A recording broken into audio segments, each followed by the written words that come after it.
제가 몇 가지 쉬운 질문을 좀 드릴게요. 아시면 한번 대답해 보시기 바랍니다. 여러분 코스트코에 왜 가십니까? 장 보러 가세요.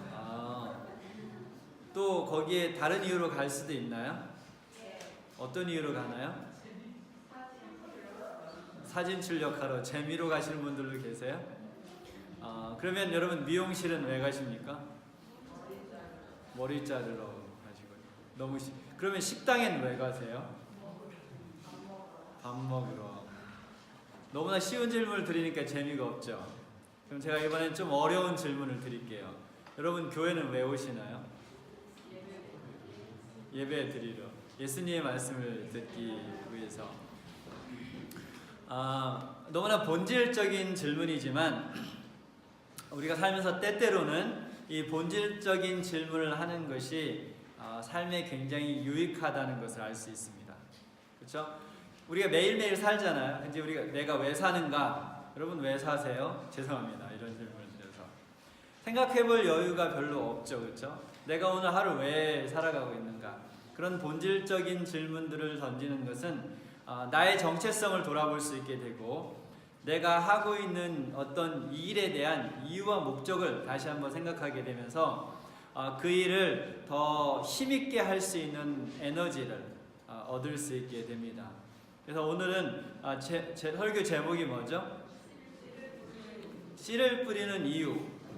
당연하잖아요. 그렇죠? 당연한데 그 본질적인 씨를 뿌리는 것을 통해서 크리스찬 삶의 본질적인 이유, 그것을 우리가 한번 생각해보고 지난주에는 우리가 무엇인가 새로운 일을 시작하는 걸 말씀을 나눴어요. 그렇죠? 근데 오늘 나누는 말씀도 우리가 영적인 것에 초점을 맞추고 하겠지만 여러분이 개인적으로 갖고 있는 새해 계획에도 역시 함께 적용할 수 있는 그런 말씀이라고 생각합니다. 그래서 여러분이 영적으로 잘 듣고 적용하시고 또 여러분의 개인적인 삶 속에 갖고 있는 하나님의 안에서 갖고 있는 계획들을 어떻게 성취할지에 대해서도 같이 적용할 수 있었으면 좋겠습니다. 제가 작년에 와서 처음으로 그 뒷마당에 있는 텃밭에 농사를 졌어요. 다 빌려온 것으로, 받은 것으로 졌는데 원래 전에 주인이 심어놨던 부추가 있었어요. 그러니까 봄이 되니까 나더라고요. 별로 한 거 없이 그거는 수확해서 잘 먹었고 또 고추를 얻어다가 우리가 또 심었고 깻잎을 얻어다가 심었고 또 옆집 할아버지가 토마토를 주셔가지고 토마토는 직접 와서 심어주셨어요. 제가 잘 못 심을 것 같다고 직접 와서 심어주고 거름도 주시고 하셨는데 근데 또 뭐도 하나 심었냐면 오이도 심었어요. 오이는 한 그루 딱 심었는데 그것을 제가 왜 심었을까요? 죄송합니다. 자꾸 이런 질문을 드려서 제가 왜 심었을까요? 그렇죠? 잘 키워서 얻기 위해서 심었죠. 근데 그것이 제가 생업이 아니기 때문에 그게 이렇게 죽는다 그래서 제가 그때 마음이 막 갑자기 다운돼가지고 막 아무 일도 못하고 막 정신이 혼란하고 그러진 않겠죠. 그렇죠? 근데 그 중에 하나가 죽었어요. 거의 오이가. 네, 오이가 잘 안 큰다고 하더라고요. 그리고 이제 그 토마토에 가려서 햇빛도 못 보고 근데 나중에 요만한 거 몇 개 수확했어요. 그래서 맛을 봤는데 별로 맛도 없더라고요. 근데 그 오이를 두고 뭐 그냥 죽어도 그냥 뭐 어쩔 수 없다 그냥 말지 뭐 그랬는데 나중에 그냥 어쨌든 살아서 요만한 거 몇 개 수확을 하긴 했습니다. 그런데 만약에 제가 농부라면 그 오이를 심어서 수확해서 팔아야 되는 농부라면 오이를 심어놓고 얘가 잘 안 클 때 죽으면 말지 뭐 그럴까요? 아니죠. 전문가를 찾아가서 물어보고 이웃집한테도 물어보고 어떻게 해야 되는지 해서 별 방법을 다 하겠죠. 그렇죠? 할 수 있는 방법을 다 해서 그 오이가 잘 커서 수확해서 팔 수 있게끔 만들겠죠. 농부라면. 그렇죠? 그렇다면 우리가 신앙인으로서 말씀을 듣고 성장하고 그 예수 그리스도 안에 사는 것이 우리 삶의 근본적인 목표라면 이게 되든지 안 되든지 그냥 아무 상관없이 놔둘까요? 아니면 어떻게 해서든 그리스도 안에서 자라려고 노력할까요? 근데 여러분은 어떻습니까? 제가 혹시 오이를 버려둔 것처럼 클라면 크고 말라면 말아, 세월은 가는 거지 뭐, 그렇게 사시는 분은 안 계시죠? 근데 그런 사람들도 있을까요? 네, 있을 수 있겠죠, 그렇죠? 그냥 새해 맞아 하루하루 살고 그냥 교회 오지만 내가 영적으로 잘 크는지 잘 안 크는지 그냥 큰 관심 없이 하루하루를 살 수도 있고, 이것이 나의 가장 근본적이고 주가 되는 일이라면, 아까 말씀드렸던 것처럼 농부라면, 그렇죠? 이것이 영적인 농사를 짓는 것이 나의 본업, 가장 기본적인 본업이라고 생각한다면 무슨 수를 써서라도 영적인 열매를 수확하려고 노력을 하겠죠. 그럼 제가 질문을 드려볼게요. 여기 앉아 계신 분들 중에 내가 영적으로 성장해서 열매를 맺는 것이 나의 본업이다, 내 첫 번째 내가 해야 할 일이라고 생각하시는 분 한번 손 들어보세요. 네. 그러면 두 번째다, 잘 모르겠다, 네, 이렇게 하시면 안 됩니다. 다시 한번 질문하겠습니다. 이번에는 손을 꼭 들어주세요. 네. 아니면 그게 합당하지 않다면 오늘 설교를 제가 지금 막 바꿔야 될 것 같아요. 그리스도 안에서 내가 계속 자라나고 영적인 열매를 맺는 것이 내 인생의 가장 최고의 그 우선순위고 목적이다 라고 생각하시는 분들 손 들어보세요. 네, 거의 다. 네. 그럼 집사님은 몇 번째입니까? 네? 아직 잘 모르겠어요. 그렇죠? 잘 모르시는 분들도 계실 거라고 생각이 됩니다. 근데 대부분은 우리가 침례를 받고 그리스도인이 되었을 때 여러분이 잘 알았든 잘 몰랐든 상관없이 그리스도인의 삶의 최우선순위와 목적은 그리스도 안에서 자라나는 거죠. 그래서 열매를 맺는 것이 우리의 가장 첫 번째로 해야 될 일이에요. 그것이 안 되면 다른 것은 아무리 많은 것을 성취하고 이룬다고 할지라도 그것이 큰 의미가 없겠죠. 그렇죠? 그게 본질이에요. 그러니까 아직 여러분이 그걸 깨달았든지 깨닫지 못했든지 그렇게 살든지 그렇게 살지 않든지 본질적인 것은 그거라는 것이죠. 그렇다면 아까 제가 말씀드렸던 것처럼 이제 그것이 여러분의 본질적인 목표라면 어떻게 해야 되나요? 어떻게 해서든 영적인 열매를 맺기 위한 노력을 해야 되겠죠. 그래서 제가 이곳에 와서 마가복음 4장을 설교한 적이 있습니다. 그렇죠? 근데 오늘 마가복음 4장의 씨 뿌리는 자의 비유를 다시 한번 우리가 돌아보면서, 그렇다면 씨를 뿌리는 이유, 그 본질적인 이유에 대해서 우리가 알아보고 우리가 어떻게 수확을 해야 될지 다시 한번 되새겨보는 시간을 갖는 것은 좋겠다고 생각합니다. 몇 종류의 땅이 있어요? 씨 뿌리는 자의 비유에 보면 첫 번째는 뭡니까? 길가, 두 번째는 돌밭, 세 번째는 가시밭, 네 번째는 좋은 땅, 옥토, 이렇게 네 종류의 땅이 있는데 비유에서 보니까 세 종류의 땅에서는 열매가 맺혀요? 안 맺혀요? 안 맺혔어요. 어떤 종류의 땅에서만 열매가 맺혔어요? 좋은 땅에서만 열매를 맺혔습니다. 그렇다면 우리가 그 비유를 근본적인 걸 다시 설명할 이유는 없죠. 이미 알고 있으니까. 그렇다면 그 땅이라는 것은 우리의 마음밭인데 우리가 열매를 맺기 위해서는 결국은 그렇다면 무엇이 바뀌어야 되는 거예요? 마음밭, 이 땅, 이 마음밭이 옥토로 바뀌지 않는 한 열매를 맺지 못한다는 거죠. 그것이 이제 또 다른 팩트예요. 근데 이것을 우리가 마음밭을 바꿀 생각을 안 하고 주변을 아무리 바꿔놔도 열매가 맺히지 않죠. 제가 그걸 토마토를 거기 밭에다 이렇게 심어놓고 그 거름을 맨날 저기 뭐 잔디만 깎고 잔디에 흙 뿌리고 이렇게 하면 토마토가 잘 자라나요? 아니죠. 토마토를 안 돌보고 뭐만 돌봤어요? 토마토 주변 환경만 돌봤어요. 마찬가지로 우리가 영적인 열매를 맺기 위해서는 먼저 마음밭을 돌봐야 돼요. 이것이 옥토가 되지 않는 한 열매가 맺히지 않는다는 거죠. 그래서 제가 지난번에 설교할 때도 그런 말씀을 드렸어요. 이 목회를 하면서 가장 듣는 말 중에 가장 슬픈 말 중에 하나는 뭐냐면, 목사님 제가 교회를 20년을 다녔는데 왜 제 삶에는 변화가 없죠?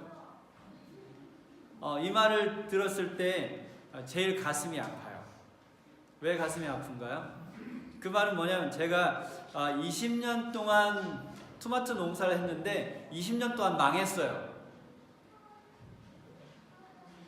네?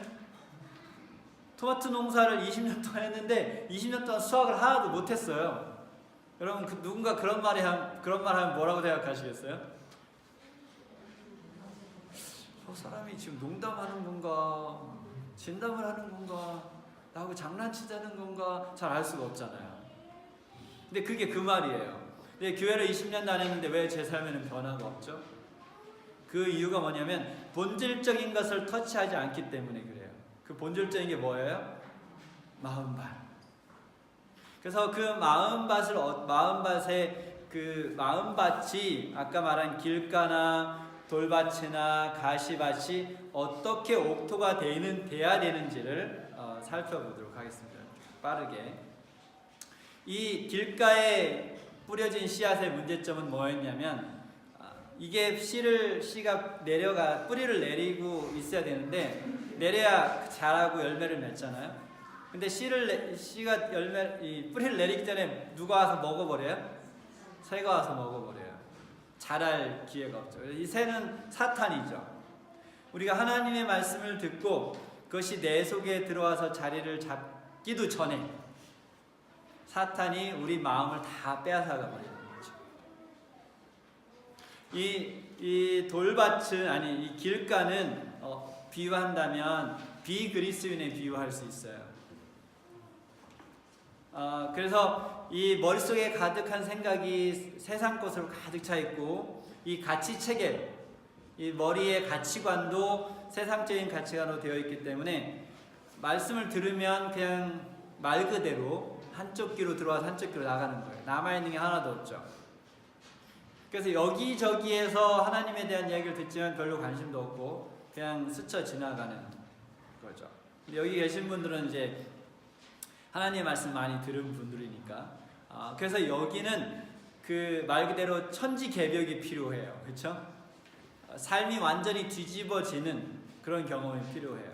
그러니까 저도 그리스도인이 되면서 완전히 삶이 뒤집어지는 그런 경험을 했었는데 그래서 사상체계가 바뀌고 삶의 방식이 이런 뒤집어지는 삶의 경험이 필요하죠.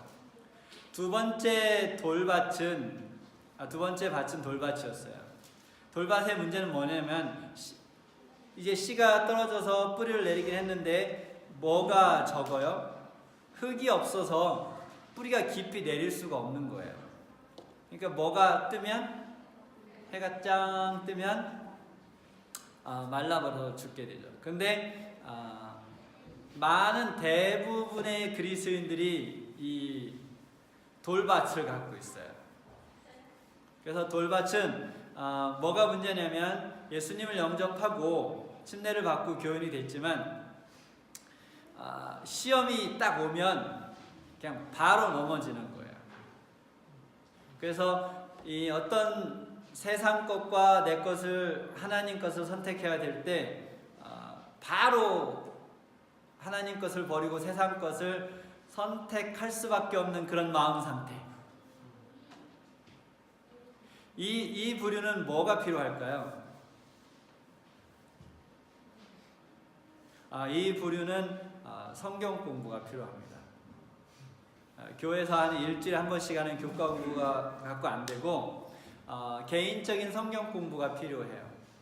어떤 상태냐면 아이가 태어났지만 엄마의 모유를 먹고 이유식을 먹으면서 이제 저기는 나중에 이제 그냥 자기가 씹어서 먹을 수 있는 단단한 음식을 먹게끔 자라나잖아요.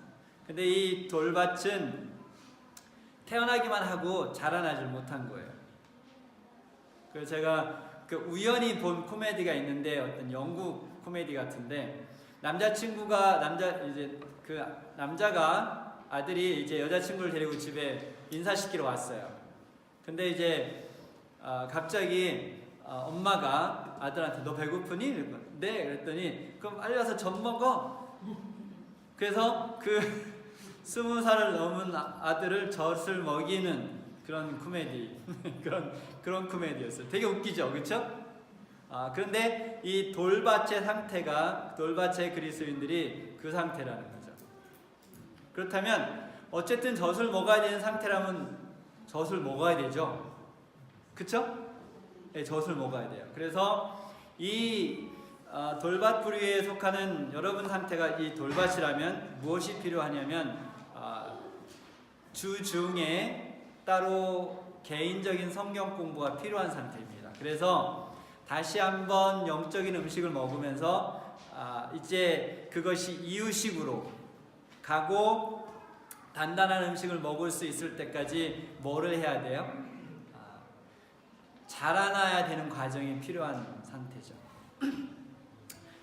제가 지금 이 증상과 치료법을 말씀드리고 있어요. 그렇죠? 왜냐하면 아까 제가 시작할 때 말씀드렸듯이 이게 우리 그리스도의 삶이 본질적으로 가야 될 거예요. 그렇죠? 그런데 이 본질적인 것을 건들지 않고 그냥 올해는 열심히 해봐야지, 교회 열심히 다녀야지, 그래서 지금 고쳐질 상태가 아니라는 거죠. 이 마음밭이 지금 돌밭이면 그 정도 갖고는 안 돼요. 여기 일주일에 한 번 와서 설교 듣고 일주일에 한 번 교과 공부 해가지고는 그 돌밭이 흙이 채워지지 않아요. 그러니까 현실 파악을 우리가 하자는 거죠. 현실 파악을. 그렇죠?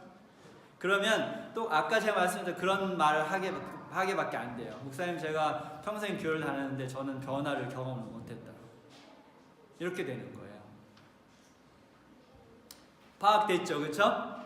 네. 그러면 이제 세 번째 밭으로 가면 세 번째 밭은 어떤 부류의 이제 그리스도인하고 비교할 수 있냐면 이제 어느 정도 자라났어요. 그래서 그리스도인에서 어느 정도 자라나서 교회 여러 가지 역할을 하고 교회 지도자로서도 활동을 하지만 아직 무엇을 완전히 버리지 못했냐면 세상의 끈을 아직 끊지 못했어요. 그래서 아직 세상의 염려, 또 재물에 대한 욕심, 이런 것들이 자꾸 나를 끌어가는 거죠. 그래서 열매를 맺지 못하는 그 밭이 가시밭이에요. 제가 선교지 이야기 가끔 하잖아요. 근데 그게 특별한 경험이라 자꾸 말하게 되는 것 같아요. 제가 선교지에서 이젠 여러분의 퀴즈를 해도 맞출 수 있을 만큼 얘기했을 것 같은데, 선교지에서 제가 어떻게 먹고 살았다고 했는지 기억나세요? 창낚시에서, 그쵸? 네, 창으로 물고기를 잡아서 먹고 살았다고 했는데, 그 창낚시를 할 때 어떻게 가냐면 그 한 3, 4m 되는 줄에 꼬챙이를 양쪽에 이렇게 매달아요. 그래서 하나는 제 입은 그 옷의 뒤에 꽂고 하나는 이제 길게 늘어지겠죠. 그래서 물고기를 잡으면 이제 쇠꼬챙이 딱 꽂아서 그 끈에 매달고 다니는 거예요. 그 제 꼬리처럼 뒤에 쭉 매달려서 이게 따라다니는 거죠. 이해가 잘 안 되시나요? 한 3m 되는 줄에 양쪽에 쇠꼬챙이가 있어요. 그래서 한쪽 쇠꼬챙이는 제 바지에 이렇게 수영복에 이렇게 딱 껴놓고, 그럼 이게 제 몸에 붙어 있잖아요. 다른 한쪽 쇠꼬챙이는 물고기를 잡으면 그걸 꽂아요. 그래서 그 줄에 매달고 다니는 거죠. 물고기를 잡는 동안 한 2시간 동안 그렇게 달고 다니는 거예요. 근데 저는 그런 경험이 없는데 이제 그것이 생업인 사람들의 이야기를 들어보니까 이 밤에 물고기를 잡으러 갔어요. 그래서 물고기를 다 잡아가지고 이제 끄고 이렇게 하고, 밤엔 잘 안 보이니까 집에 왔는데 물고기가 막 반씩 막 3분의 2씩 다 잘려나가고 없는 거예요. 누가 먹은 거예요? 상어가. 그게 없었으면 누가 잡혀 먹었어요? 네, 그 사람이 잡혀 먹을 수 있었던 거죠. 그렇죠? 꼬리를 달고 다니면 위험해요. 꼬리를 달고 다니면 위험하다는 거죠. 우리가 세상의 꼬리를, 세상의 재물의 유혹과 근심과 걱정을 여기다 뒤에 뒷주머니에 이렇게 차고 줄 하고 다니면 누가 우리를 잡으러 와요? 네, 사탄이 우리를 잡으러 와서 우리를 삼켜버린다는 거죠.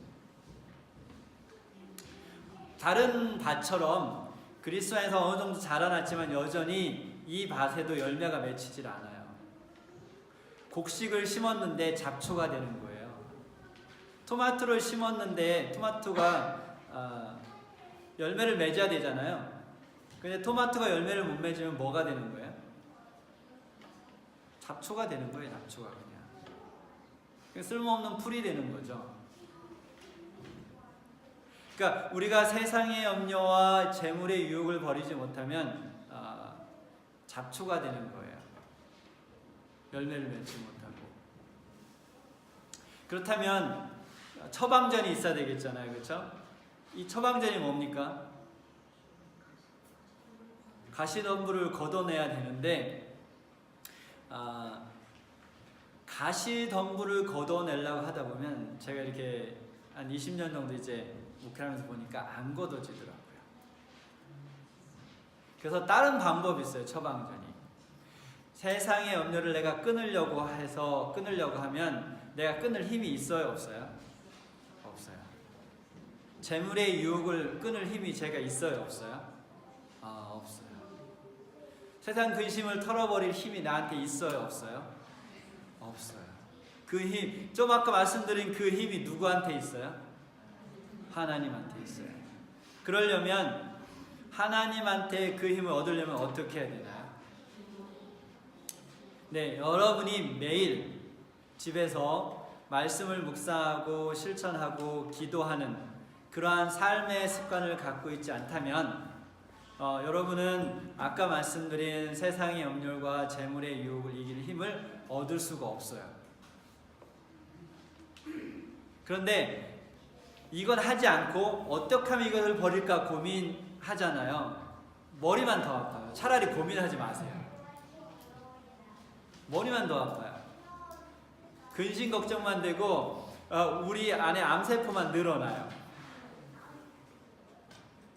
해결책이 안 된다라는 거죠. 내가 어떻게 하면 이 근심을 떨어버릴까? 어떻게 하면 재물의 유혹을 이길까? 왜냐하면 우리한테는 그걸 이길 힘이 없으니까. 그렇죠? 이길 힘을 우리는 하나님한테 받아야 되는데 그냥 가만히 있으면 우리가 받을 수 있는 게 아니라 우리가 받을 수 있는 그릇을 준비해야 되잖아요. 그렇죠? 그러려면 결국은 내가 하루에 일정 시간 하나님의 말씀을 보고 기도하고 그것을 삶에 실천하는 훈련이 필요하다는 거죠. 그런데 여기서 한 가지 착각하시면 안 돼요. 그냥 아침에 일어나서 우리 그 기도력 있죠? 기도력 읽는데 몇 분 걸리나요? 한 3분, 2, 3분 걸리나요? 그리고 기도하는데 다 합치면 한 5분 되죠? 10분 정도 걸려요? 네, 근데 그것을 지금 그걸 생각하시면서 나는 그럼 안심이네라고 생각하면 착오예요. 여러분이 말씀을 그거는 이미 다른 사람이 하나님의 말씀을 보고 들은 것을 적어놓은 거죠. 여러분 스스로 성경을 보면서 하나님의 말씀을 듣는 훈련이 필요하다는 거죠. 이건 또 뭐와 다르냐면 나는 그래도 하루에 성경 3장씩 읽어. 그거하고 다른 거예요. 3장 읽고 나 오늘 할 일 했어. 그쵸? 오늘 쿼터 채웠다는 거죠. 근데 그거하고 다른 거예요. 성경을 보면서 하나님의 말씀을 듣고 내가 오늘 어떻게 살아야 되는지 하나님께 지시를 받고 하나님의 종이잖아요. 그쵸? 그대로 사는 훈련이 되어 있지 않으면 여러분들이 아까 말씀드린 세상의 염려와 근심과 재물의 유혹에서 벗어날 수가 없다는 거죠. 이길 힘이 없어요. 그러면 이제 옥토로 가볼까요? 옥토는 그냥 안심하면 되나요? 네, 제가 만약에 밭을 잘 갈고 거름을 주고 그 다음에 씨앗을 뿌려놨어요. 끝난 건가요? 그럼 나중에 제가 한 7, 8월 가갖고 따라가면 되나요? 그럼 어떻게 돼 있을까요? 네, 다 말라 죽고 없겠죠. 그렇죠? 잡초로도 남아있지 않고 이렇게 하면 죽어버려요. 그러니까 옥토가 되어 있다라고 해서 그냥 저절로 열매를 맺는 것이 아니라 아까 말씀드렸던 그런 매일매일의 하나님의 말씀을 묵상하고 실천하고 기도하고 말씀을 나누는 그러한 것이 내 삶의 생활의 방식으로 바뀌지 않는다면 옥토에도 뭐가 맺히지 않아요? 열매가 맺히지 않아요. 우리 사랑하는 교인 여러분, 이것은 아까 시작할 때 말씀 영적인 것만 그렇진 않아요. 그렇죠? 여러분이 올해 새해 2019년에 무슨 계획을 갖고 있든 똑같을 거예요. 그것이 성공적으로 잘 이루기 위해서는 오늘 들은 말씀을 적용할 필요가 있다고 생각합니다. 그러나 무엇보다도 여러분이 아직은 1월이잖아요. 그렇죠? 우리가 조금 있으면 이제 구정인데 한국 사람들은 좋아요. 새해 계획을 2번 할 수 있으니까. 신년에 잘 놓치고 잘 안 됐으면 구정 때 다시 한번 하면 되잖아요. 그렇죠? 세울 때 내가 올해는 영적인 열매를 맺어야 되겠다 라고 결심을 하신 후에 여러분의 밭의 상태를 한번 보시기 바랍니다. 내가 돌밭인지 길가인지 옥토인지 가시밭인지. 그래서 그게 진단이 되면 제가 처방전도 말씀드렸잖아요. 그 처방전을 실천을 해보시기 바랍니다. 혼자 힘드시면 저한테 말씀하시면 제가 어떻게 실천할 수 있을지 도와드릴 수 있습니다. 그래서 여러분이 2019년을 마칠 때 엄청나게 많은 영적인 열매를 수확할 수 있게 되길 바랍니다. 그리고 또한 그것이 여러분 개인 삶 속에 적용이 돼서 2019년 한 해 동안 여러분 개인적인 삶 속에서 이루어지는 모든 일 속에서도 많은 열매가 맺히기를 간절히 기도합니다.